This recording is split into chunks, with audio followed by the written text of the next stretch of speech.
Good morning, student. Today we will discuss about the mechanism of translation. हम कल बात start कर चुके हैं ट्रांसलेशन के बारे में सारी बातें.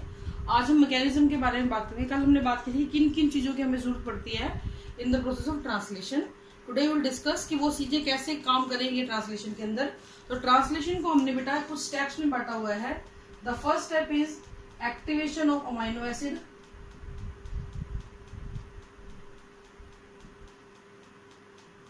The second step is charging of tRNA.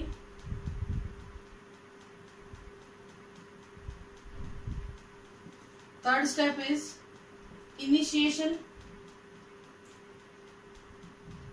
of chain. Fourth step is elongation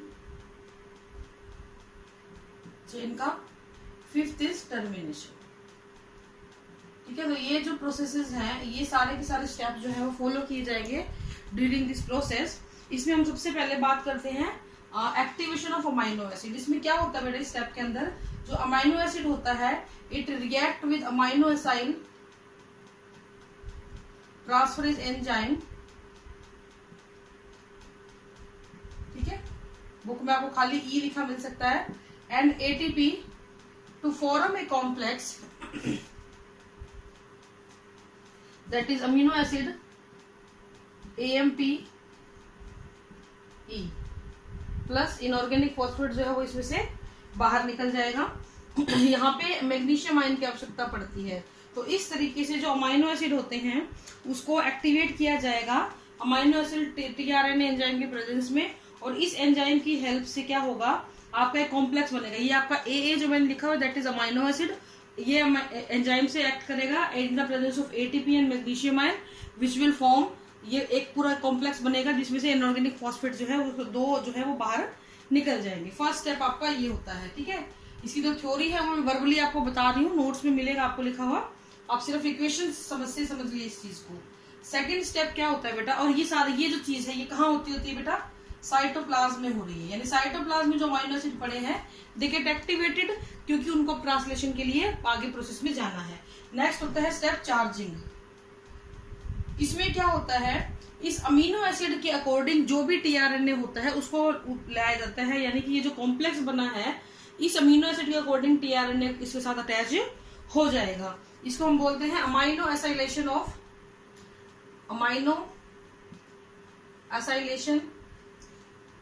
tRNA. यानी कि ये जो पूरा ग्रुप है ये किससे जुड़ जाएगा tRNA के साथ जुड़ जाएगा. ठीक है. और कैसे जुड़ेगा बेटा अगर एक छोटा सा मैं डायग्राम बना के दिखाऊं आपको तो आपको थोड़ा याद होगा. tRNA का डायग्राम इस तरीके से था. तो यहाँ पे ये जुड़ जाएगा अमीनो एसिड. ठीक है. इस तरीके से ये जुड़ जाता है और जो आपका एंजाइम कॉम्प्लेक्स है वो क्या हो जाएगा रिमूव हो जाएगा. ठीक है. इसमें क्या होता है tRNA जो होता है वो कॉम्प्लेक्स कर जाता है किसके साथ में इस अमीनो एसिड इसके साथ में. ठीक है. तो ये वाला जो है नेक्स्ट स्टेप में अमीनो एसिड जो कॉम्प्लेक्स बना हुआ है AMP और E क्या है यहाँ पे एनर्जी. जो ये बहुत लंबा नाम है इसलिए इसको हम लोग E ही लिख देते हैं. ठीक है. ये जो है अट्रैक्ट होगा tRNA के साथ में और कौन से एंड पे जुड़ेगा tRNA के. ये कौन सा एंड था बेटा 3' एंड था. तो tRNA के 3' एंड के ऊपर ये पूरा कॉम्प्लेक्स आके अटैच होने की कोशिश करेगा.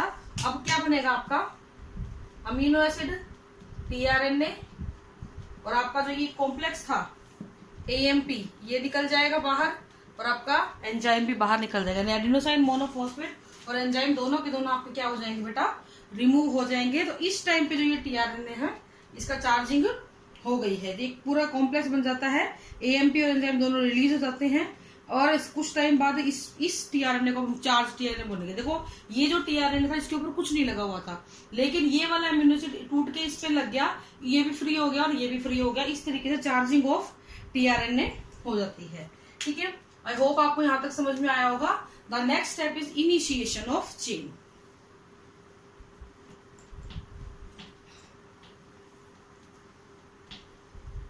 ठीक है. अब हम बात करेंगे कि चेन कैसे बनने शुरू होगी. इसके लिए बेटा चेन को शुरुआत करने के लिए कुछ इनिशिएशन फैक्टर्स की जरूरत होती है. A cell need certain initiation factor so that the process can be initiate. ठीक है, प्रोकैरियोट्स में ये जो इनिशिएशन फैक्टर होते हैं ये 3 होते हैं, IF3, IF2, ये इनकी रिक्वायरमेंट के हिसाब से उल्टा उल्टा लिख देते हैं। यूकैरियोट की अगर मैं बात करूं, यूकैरियोट्स की अगर हम लोग बात करें तो उसके अंदर EIF3, EIF2, EIF1, मैं बताऊंगी इसका क्या मतलब है। EIF4A, फिर 4B, ऐसे ही EIF4B, EIF4C, तो टोटल 9 होते हैं। मैं आपको वैसे बताती हूँ, ये 3 नंबर होते हैं, ये 9 नंबर होते हैं। तो 1 2 4 5 6 तो हो गए ये। EIF4D, EIF5 और EIF6 हो गए 9। तो इस तरीके से होते हैं, जिसमें जो इनिशिएशन फैक्टर नंबर 4 है उसकी कुछ पार्ट्स में मिलते हैं ABCDE। ठीक है, ABCD तक इसमें मिलते हैं। उसके बाद 5 और 6 आ जाता है। तो ये E जो हमने लगाया है ना, E stand for eukaryotes, I stand for initiation, F stand for factor. तो इस तरीके से इनिशिएशन फैक्टर जो है वो अपना काम यहाँ पे करते हैं। इन तीनों में से जो इनिशिएशन फैक्टर नंबर 3 और 2 है वो स्मॉलर सब यूनिट के साथ हमेशा जुड़ा हुआ रहता है। कौन सा 3 और 2। तो इनिशिएशन फैक्टर नंबर 3 और इनिशिएशन फैक्टर नंबर 2, ये दोनों के दोनों जो स्मॉलर यूनिट ऑफ राइबोसोम थी, मैंने आज कल लेक्चर में आपको लास्ट लेक्चर में बताई थी, smaller sub unit of ribosome जो होता है उसके अंदर ऑलरेडी अटैच होता है,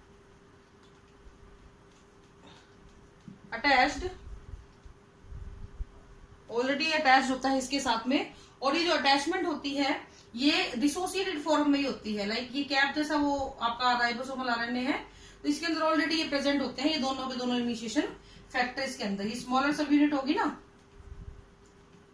ऑफ राइबोसोम, ठीक है, इसके अंदर ऑलरेडी प्रेजेंट होते हैं, यानी कि डिसोसिएटेड फॉर्म इसको बोल दिया जाता है, इन डिसोसिएटेड फॉर्म। ठीक है बेटा, अब क्या होगा, अब जो है ये दोनों के दोनों यहाँ पे एमआरएनए जो है वो अटैच होगा अपने आप को। जो एमआरएनए आपका कहां से आया है, न्यूक्लियस से आया है, वो अपने आप को यहाँ अटैच करेगा। तो अगला स्टेप क्या होगा, mRNA attach itself to smaller sub unit of mRNA. और आपको पता है स्मॉलर सब यूनिट राइबोसोम की 40S होती है, तो 40S वाली यूनिट के ऊपर अपने आप को क्या करेगा, अटैच करना शुरू करेगा। इसके लिए उसको GTP की जरूरत पड़ती है, मैग्नीशियम आयन की जरूरत पड़ती है और इनिशिएशन फैक्टर की जरूरत पड़ती है। और इनिशिएशन फैक्टर कौन सा यूज होता है यहाँ पे, EIF2। ठीक है, ये आपको थोड़ा ध्यान देने वाली चीजें हैं, कौन सा फैक्टर कब काम आ रहा है। ठीक है, तो सबसे पहले इनिशिएशन फैक्टर 2 काम आ रहा है यहाँ पे। तो अब की बार आप कैसे लिखोगे इस चीज को, ठीक है, लाइक एमआरएनए आया और आपकी जो स्मॉलर सब यूनिट है उसको ऐसे लिखेंगे 40S करके, 40S करके लिखेंगे। और in the presence of initiation factor number 2 ये दोनों यूनिट आपस में जुड़ जाएंगी, एमआरएनए अलोंग विद 40S। इस तरीके से स्ट्रक्चर फॉर्म हो जाती है। या इसको आप रिवर्स भी लिख सकते हो, 40S वाली यूनिट के साथ में एमआरएनए आपका जुड़ गया है। अब एक चीज ध्यान रखना, एमआरएनए ऐसे हवा में नहीं जुड़ जाएगा, ये क्या करेगा, ये इनिशिएशन कोडोन लेके आता है अपने साथ में।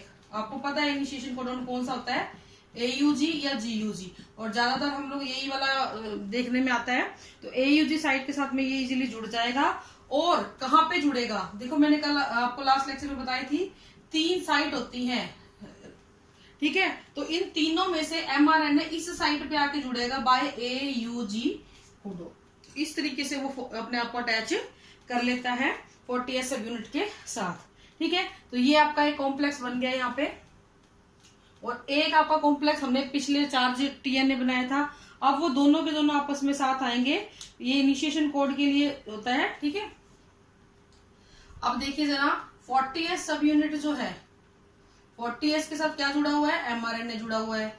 इस एमआरएनए के साथ क्या जुड़ जाएगा आके, टीआरएनए। लेकिन अब ये टीआरएनए अकेला नहीं है, अब इसके साथ कौन जुड़ा हुआ है, चार्ज टीआरएनए है, तो इसके साथ कौन जुड़ा हुआ है बेटा, मीथियोनाइन जुड़ा हुआ है। इस कंडीशन के अंदर ये साइटोप्लाज्म में है, ये भी साइटोप्लाज्म में है। Smaller sub unit of ribosome आ गई, मैसेंजर आरएनए आ गया, टीआरएनए आ गया। Ribosomal RNA, messenger RNA, transfer RNA, ठीक है। In the presence of initiation factor number 3 और in the presence of energy GTP, guanosine triphosphate से एनर्जी यहाँ पे आपको आराम से मिल जाती है। तो उस वजह से क्या होगा आपका 40S mRNA एंड tRNA, और ये एमेट क्या है, मिथ्योनाइन के लिए मिथाइलेटेड हो गया। मिथ्योनाइन जो है इसके ऊपर अटैच हो रखा है, इसलिए इसको एक पूरा कॉम्प्लेक्स हमने बना दिया। तो इस तरीके से आपका बनेगा। एक चीज हमेशा ध्यान रखना, इस AUG के अकॉर्डिंग आपके टीआरएनए पे कौन सा कोड होता है, UAC में बता चुकी हूँ। इस UAC के हिसाब से वो मिथाइलेट को पकड़ के लाएगा, और ये UAC ही है जो AUG पे इजीली अटैच होने में हेल्प करेगा। तो इस तरीके से P साइट के ऊपर आके ये अटैच हो जाते हैं। इसके लिए अब क्या होगा, नेक्स्ट स्टेप क्या होगा, अब देखो जरा क्या हुआ है। स्मॉलर सब जो भी काम अब तक हो रहा है वो सारा का सारा कहाँ हो रहा है बेटा, स्मॉलर सब यूनिट के ऊपर हो रहा है। लार्ज सब यूनिट अभी तक नहीं आई है। जब ये कॉम्प्लेक्स फॉर्म हो जाता है तो उसके बाद in the presence of magnesium ion, जो लार्ज सब यूनिट होती है वो इस पूरे कॉम्प्लेक्स के साथ जुड़ना शुरू हो जाती है। और अब क्या बनेगा आपका, इसमें यहाँ पे इनिशिएशन फैक्टर नंबर 1 जो है वो आपका यूज हो जाएगा। 4A और B और C ये तीनों यूटिलाइज हो जाते हैं। तो अब क्या होगा आपका नेक्स्ट स्टेप, 40S mRNA और tRNA मेथियोनाइन का जो कॉम्प्लेक्स बना हुआ है, इस कॉम्प्लेक्स का जुड़ाव होगा किससे, लार्ज सब यूनिट ऑफ राइबोसोम से इन द प्रेजेंस ऑफ ये ऊपर ये जो मैंने लिखा है ऊपर वाले मैग्नीशियम आयन और इनिशिएशन फैक्टर वगैरह। तो अब जो है आपका क्या बन जाएगा, 80S mRNA with tRNA methionine. तो इस तरीके से आपका इनिशिएशन फैक्टर जो है वो आपका कंप्लीट हो जाता है। तो इस तरीके से चेन इनिशिएट होती है। लेकिन ये ध्यान रखना, इनिशिएट होने के लिए कोडोन कौन सा यूज होगा, सबसे पहले AUG, और साइट कौन सी होगी, राइबोसोम की 3 साइट होती है, EPA। तो यहाँ पे AUG कोड होगा, और इस AUG कोड पे UAC के हिसाब से tRNA आके जुड़ जाएगा विद मिथ्योनाइन। तो इस तरीके से ये अटैचमेंट कंप्लीट होती है। और यहाँ पे आपका जो है एक ये यूनिट बन जाती है जिसको हम बोलते हैं 80S, यानी कि राइबोसोम भी आ गया पूरा। ये पूरा राइबोसोम है, ये आपका मैसेंजर आरएनए है, ये आपका ट्रांसफर आरएनए है। तो इस तरीके से आपकी जो इस तरीके से आपकी जो मतलब ये कॉम्प्लेक्स फॉर्म हुआ है उसको हम क्या कहेंगे कि अब ये कंप्लीट हो गया है। ठीक है बेटा। अब जो है नेक्स्ट जो टॉपिक है वो हम आपका टर्मिनेशन और इलोंगेशन वो हम करेंगे कल। लंबा टॉपिक है, ज्यादा बड़ी वीडियो हो जाएगी। तो ये आपका पार्ट 1 इसको समझ लीजिए। आप आज के लिए इतना ही। Thank you, have a nice day.